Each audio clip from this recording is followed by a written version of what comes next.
Broadcasting live from the Business RadioX studios in Denver, Colorado, it's time for Franchise Bible Coach Radio. Now, here are your hosts.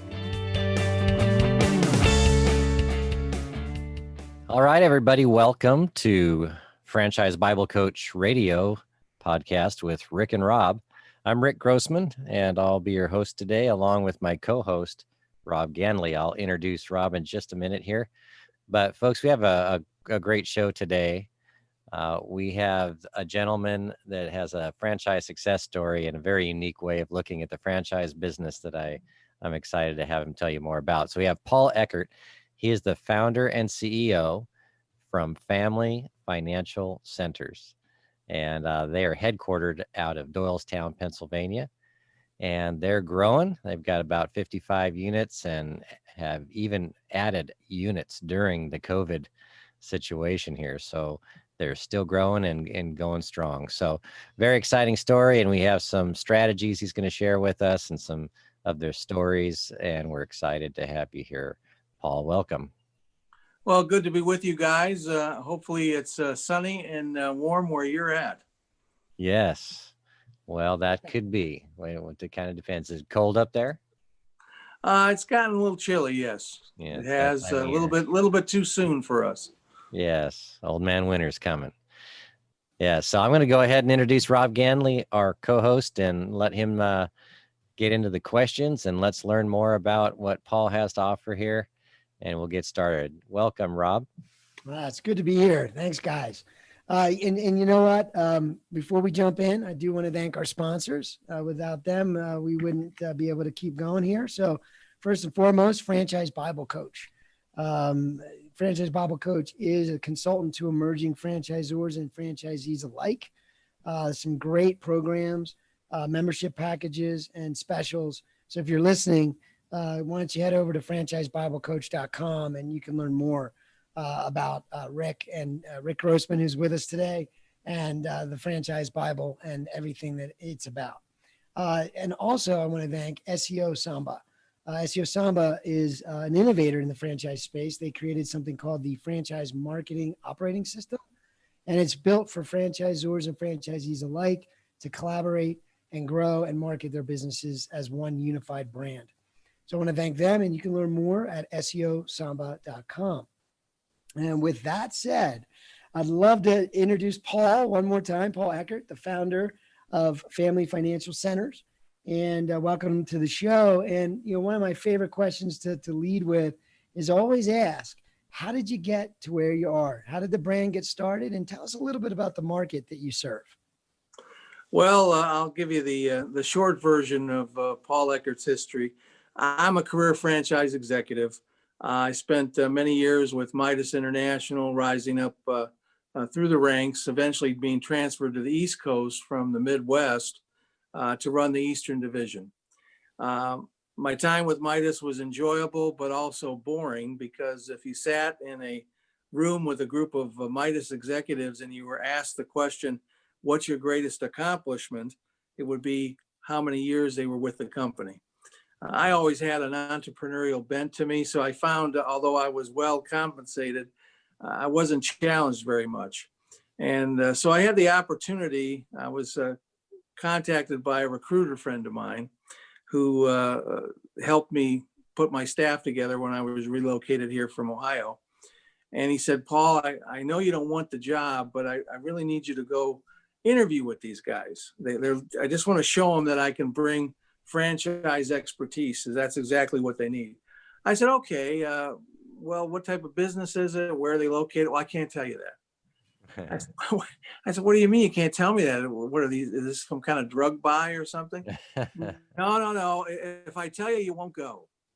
So he gave me the address of a hotel in Center City, Philadelphia. And I went more because I owed him a favor, but also I was really wondering what is this all about, this great secret.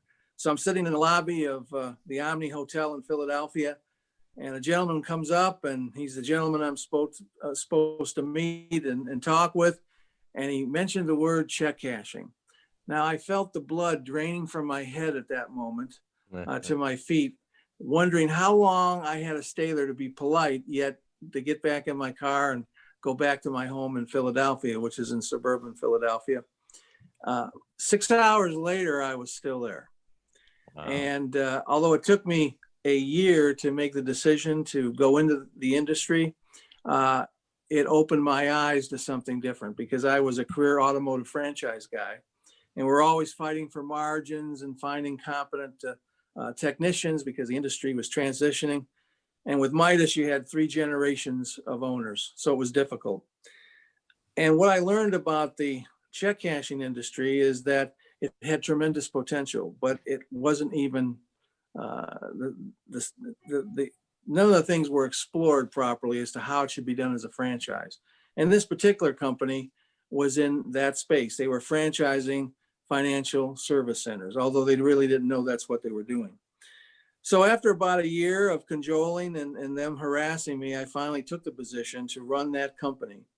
And I spent about 3.5 years. I got there, they had about 40 units, 50 units. They'd been in business for about 25 years. And in about 2 years, I was able to take that unit count up to 140. But as with many cases, they were privately held, and it created a problem because all of a sudden there was a lot of money versus before I arrived. And I realized there was an opportunity for me to do something on my own. And I had worked for people at executive levels. Technically, some people would say, oh, you're the boss, what's the problem? But you're always working for somebody, okay? And I would rather work for the customer than a board of directors or another group of owners. And so when 9/11 came, it changed the dynamic of our industry. Basically, we provide financial services to individuals who don't have access or can't access traditional bank relationships. So once I professionalized where I was at and put systems in place and put POS systems and construction and real estate departments and development departments, I realized that I could do this on my own. And so that's what really came to the birth of Family Financial Centers. So with the advent of 9/11 came the Patriot Act and all sorts of compliance issues with the industry. Many in the industry viewed that as a negative. I viewed that as a positive. So our company was built on the compliance platform. We were going to build a better mousetrap and bring in individuals, highly skilled entrepreneurs or mustered out executives, and put them in this industry because the return is like nothing else in the franchise industry. Now, typically in the franchise space, you have to run close to a $700,000-800,000 top line in order to glean $100,000 net profit. In our business, your top line could be as low as $220, and you can do a solid 6-figure return. There's really not a lot out there like that, and the investment isn't great. It's significant, but it's not great. And the thing about it is, with our compliance, and we built a proprietary point of sale system that provided all the compliance issues, wouldn't let someone work outside the lines of compliance regulations, provided protection for the franchise owner as to what to do and what not to do, and created a comprehensive support system for them. And I realized long ago that if the franchisee themselves is not the priority of the franchisor, you're going to have problems. Mm-hmm. Many companies, many franchise companies, they make more money on their real estate departments and selling their product than they do on their royalties. Right. So their priorities are all messed up. With us, I built my company with the singular focus on the profitability and success of each franchisee. I made up my mind I wasn't going to get big right away. I didn't want to sell my soul to the VCs. I've had many opportunities, especially the last 8 years when we really got big and highly profitable. I resisted that because, again, the thing you give up is you give up control, and you also give up successful locations.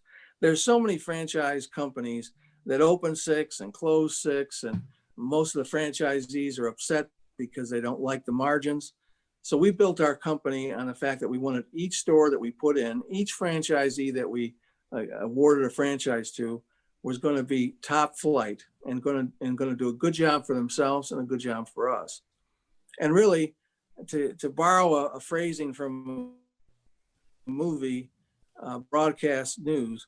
What do you do when your reality far exceeds your dreams? And that's what we try to do at Family Financial Centers. We want our franchisees' financial return to be far above what they ever thought they could accomplish. And we have done that. And so we don't have to worry about growth.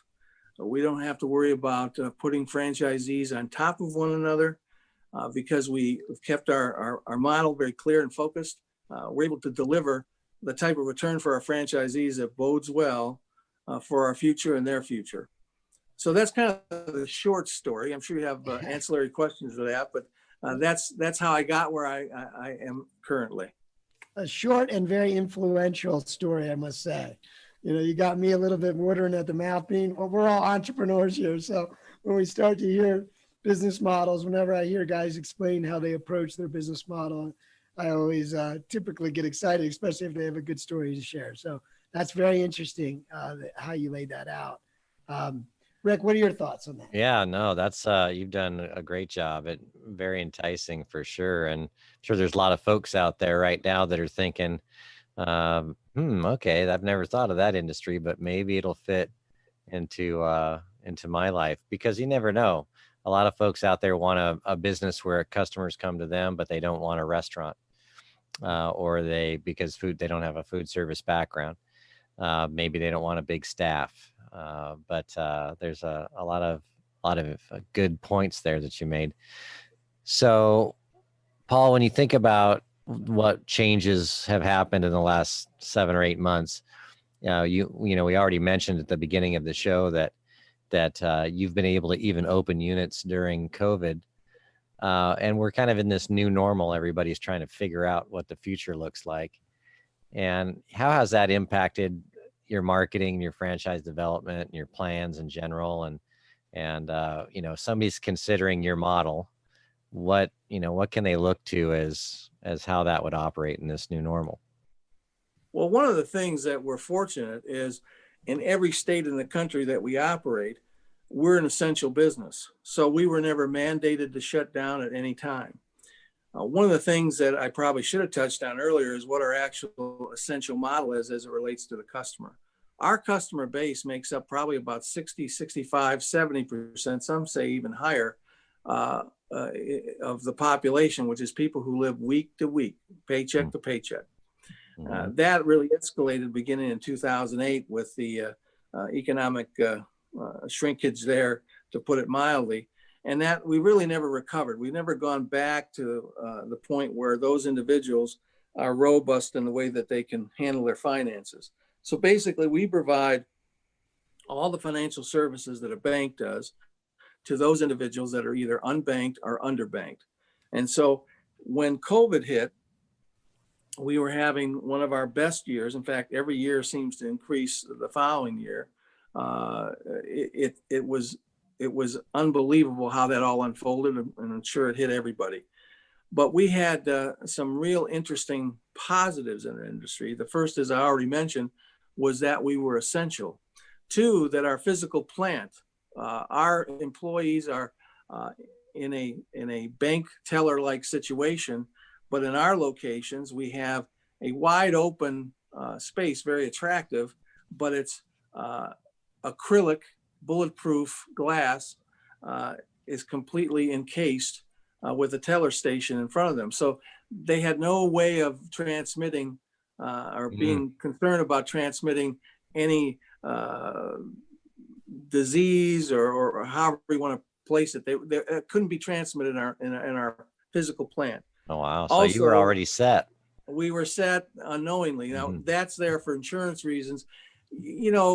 A lot of people, they think about, they do check cashing. That's that crummy little place on the corner with bars on the windows. That's not us. We look more like a European bank, beautiful lobbies, nice counters, but we are completely secure. But it's wide open with this acrylic glass that we had made for us. And that made our employees safe. So they didn't have to worry when they came to work, because they had to, because we're an essential business. Our franchisees wanted to stay open. And it also increased our market share, because so many of our disorganized independent operators, which still make up 80% of the industry, they weren't prepared for anything like this. So their stores closed. They were not open when their customers wanted them to be. So our store-to-store volume, although hit because of the pandemic, because less people working, less checks in the system, so forth, we really didn't get hurt that bad because we also grabbed up market share from our ill-prepared competitors, and that allowed us to grow. One of the biggest ways we grow, gentlemen, is our franchisees like to buy more units. So we bring in new people because new blood is always good, and we like the brain trust, if we will. We don't live in an ivory tower at Family Financial Centers. We like to have conversations with our franchisees. They know they can call us about anything, and we've been recognized nationally for our support services to our franchisees. But the great thing about it is, because we have a business model that now is purchasing independent operators in this space, converting them to family, and then putting in our franchisees, they have a cash flow from day one, a robust cash flow. So although we do startups still, we really concentrate on the model of taking independent operators who are ill-prepared to keep working. They have nice cash flowing businesses, but can't keep up with the regulatory requirements. They don't want to market properly. We grab the best of those. We don't, there's a lot of junk out there in any industry. We grab the best of those, put our highly skilled and trained franchisees into these locations, and they immediately have a robust cash flow. It's good for them. It's good for us. And really that's the thrust of our expansion. And so we've been able to do that all through COVID. I was amazed. Our development department actually closed on a unit, a new franchisee, as COVID was hitting its zenith in late March, early April.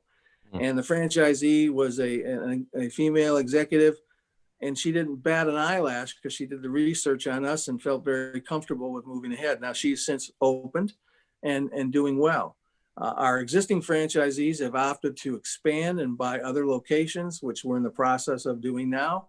And we just sold 2 new units down in the Florida market. So we're expanding rapidly down there. So it's all about the return on investment, the fact that the business model itself is needed. And I sent several letters out to our franchisees during the teeth of COVID. And I reminded them how important it was to be there for their customers at a time when many of our competitors would not be, and they would not be forgotten. And that has happened. They were so appreciative that we were there for them in their time of need. And I think that's really one of our thrusts in the business. We want to do well by the communities we serve as well. And that comes across loud and clear to the people that come into our locations. Oh, what a great strategy and commitment. I love it. Very good. Yeah, and it made me think, when you were talking a little bit about what you just kind of finished up there with your franchisees and serving the customers. Tell us a little bit about that. What has gone on the last 6 to 8 months? Obviously, you kind of were pre-built for a pandemic unknowingly. But what do you have a story or something that you would share that maybe was a franchisee that kind of went above and beyond the call of duty, or just some of your customers being thankful for the service you're providing? Is anything like that happening because of the pandemic? Well, I would say really a lot of it really is centered on our relationship with our franchisees. We certainly weren't immune from the pandemic. One of our franchisees up in the Connecticut area tested positive for COVID. Another one his daughter tested positive.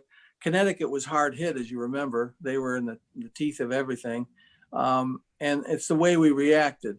And we didn't do it because we were trying to get on their good side, because we already had a great relationship with these folks. That's one of the reasons I named the company family. We are a family. That's why I'm very selective on who I take in, because I don't have to, when you start out, you feel like you got a tin cup and you're on the corner, right? I mean, it's a brand new, I never did that. I had enough cash, and I just had the confidence that we were going to get the right franchisees from the beginning. And so we bring in quality people, and then we train them in our business. And this one individual was just so appreciative that we really cared about him individually. Now, what that does is then he starts treating his customers that way.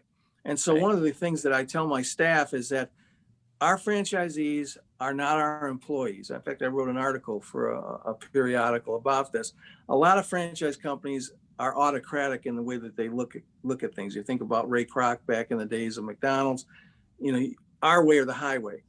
That may have worked then. It doesn't work now. And so I tell my people, my support people, and this is why we're recognized as one of the better companies in franchising as far as support, is our franchisees are our customers, and we want to treat them that way. You could say partners, but I want to make it our customers, because then it's even more a high level of concern and committed to giving them support. Now, if we do that, then that's going to transition to how they treat their customers. And so if we treat our franchisees with kind consideration and legitimate, sincere concern, that's going to bleed down. That's how they're going to treat their employees, and that's how they're going to treat their customers.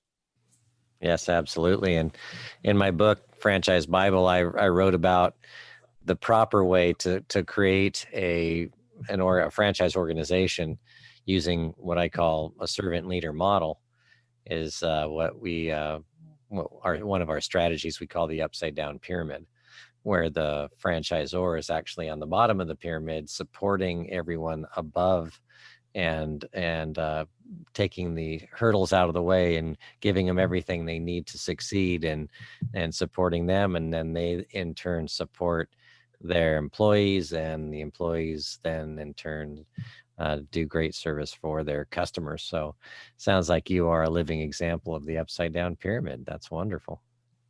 It's the first time I've heard upside down is good. Yeah. It's all depends on what it means, I guess. But no, that's wonderful. Good deal. And so if you could pick out, you probably have thousands of customer stories, but if you could pick out a customer story that was interacting with one of your franchisees that just kind of exemplifies what your business is all about, just so a lot of these folks listening can picture what it's like to be the franchise owner and have customers. Well, again, the people that come into our locations need their financial needs taken care of. In fact, one of our taglines is "Let our family help your family with all your financial needs." So there are countless examples of people coming in, needing something done. They need a particular transaction done because of a family member is leaving out of town. They need some cash. They're in our database. We know that they're a good customer. Many of our franchisees go the extra mile. We've had franchisees, that have taken the time to drive people to their work because their car broke down. The one thing we have because of our database, it's a repeatable business. You have the same people coming in every 2 weeks, and sometimes every week. It's interesting. Our concept is so different because, you own a furniture store. Well, how often do people buy furniture? Right. You have a fast food operation. Do you really interact with customers? A lot of them today, all of them are going through the drive-through. And even before that, nobody's really looking at anybody. Right. But our employees of our franchisees and our franchisees who, are overseeing the stores, they get to know their people. They understand who they are. They're part of the community. And so you build a legacy. You build a financial legacy for yourself, but you also build a legacy for the community you're serving. And so these folks come in, often they're not given the proper respect that they should be. Most banks, right. They're not going to be involved with our customers. Being that said, our customers are a wide scope of people. They're not pigeonholed to, a certain income level. We have people well into six figures that use us. We have a big percentage of our customers are what we call our commercial customers that own small businesses, but they have the same problem as an individual retail customer. They have to make their cash. They got to make the money that they receive from their customers. They got to make that liquid immediately. They can't do it unless they have the corresponding amount in their bank account. So they come to us. So we have many of our franchisees have relationships with these small business owners, have helped given them some of the same advice as we give our franchisees to try to help them with their business concepts and problems that they have. We like to tell our franchisees and our customers, there's so many snake oil salesmen out there today. They'll look at you dead in the eye and they say, it never rains. It never rains. I got news for you. I go to Maui every year for our anniversary for almost a month. It rains in Maui, even though they say it doesn't. So we say it's going to rain. It's going to rain, but our role is to be there with an umbrella when it does. So that's the role. That's the role of a good franchisor. There's going to be problems. That's the nature of business. But we're going to be there to cut that learning curve down and help them. And so that type of attitude has really propagated itself to all our franchisees, and they will go the extra mile. We've even had some franchisees assist with college placement for their customers because they just went through it with their family, and they've given them that type of assistance. So I guess the family name and what the company represents, and when we go to our convention, it is like a family, which is much easier to do when everybody's making good income. It's a friendly place. I've been in other companies where it's not so friendly because the concept wasn't working. So I hope that kind of illustrated what we're all about on that question. Mm-hmm. Oh yeah, absolutely. And obviously Paul has a deep understanding of how to do franchising the right way, which is refreshing to hear, Paul. Yeah. No, it's funny when, because I've obviously been very familiar with Rick's book and what we talk about with our clients. And it's funny when we talk to folks like you and you tell us how you operate, and then we find out how successful you are. And it's no surprise when you're doing things like the upside down pyramid and just didn't have a name for it, but you're just doing it, right? So it's really good that you treat your franchisees so well, and that flows to the customers, and that's great. And it sounds like a market that it does need to be served well, and you're doing a good job filling that gap. So that's tremendous to hear. So everything that you've shared today, and just a guy that's in your situation and had the kind of success that you've had, and now with this pandemic and obviously being challenged in new ways, it sounds like you've done quite well even with that. But is there like a gold nugget? Is there a special principle or set of principles that you've always liked to live by? You may have already mentioned some of them, but is there a gold nugget you'd want to leave the audience? Well, I think you go back to some Bible terms, okay? Mm-hmm. For me, it's always been treat other people the way you want to be treated. And I guess for me, my principle and I give a lot of public discourses through business groups and also philanthropic activities. Never let a bad experience color the way you view things for the future. Often people make the mistake of letting bad experiences stick with them and constantly treat others because of those bad experiences. They're always in this negative, almost today, rage about how they've been treated. So they're going to treat other people that way. And what I've always found is if you go by that and just don't give it any attention, because there's always going to be somebody that's going to do bad things to you, that's going to disappoint you, that's going to say bad things about you, that are going to try to take advantage of you. And if we allow those things to become part of our persona because of the way we've been treated, all we do is double down on negativity. And so you just have to overlook those things and concentrate on being a good person and do the right thing. And if you do that, it's going to come back to you tenfold. But if you get down in the muck with everybody else, if it's dog eat dog and your attitude is that way, and it can happen to anybody. You can be in business today. There's so many pitfalls. You can get very, very negative about that process. And then you start treating your employees, your franchisees as the enemy. Mm-hmm. And although you may at times, and this has happened to me and will continue to happen to anybody that does things like I do, you are going to be taken advantage of. People are going to not appreciate what you do. You're going to help people out and they're going to just kick dirt in your face. And you can't believe that they could do it. But don't succumb to the desire to be like that. Continue to have a positive attitude, because you'll be happier, you'll accomplish much more, and people will like you. And that's an important thing.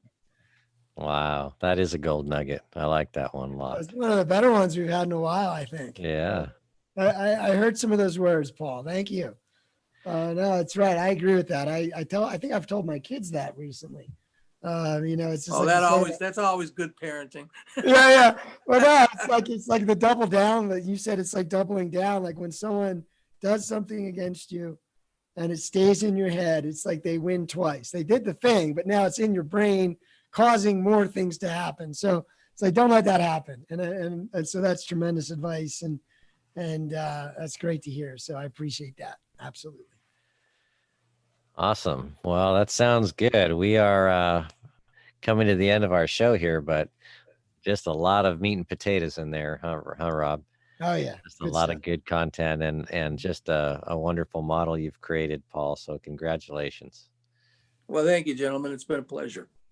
Yeah, so we want to wrap the show up now, folks. We'd like to thank you again for joining us on Franchise Bible Coach Radio with Rick and Rob. And Rob, you want to thank our sponsors one more time before we go? Absolutely. Yeah. Don't forget to check out SEO Samba. You can reach them at seosamba.com. Again, they're the makers of the franchise marketing operating system. It's a great platform for franchisors and franchisees alike to work together and grow their business. Also want to thank Entrepreneur Magazine and Franchise Bible, for supporting us and the show, and continuing to do the good work that we're able to talk to folks like Paul here today. So we just want to thank them, and bye for now. Bye-bye, everybody. We thank you for joining us, and we'll have more great shows coming up soon. We're Franchise Bible Coach Radio with Rick and Rob signing off. I'm Rick Grossman. Y'all have a great week. Bye-bye now.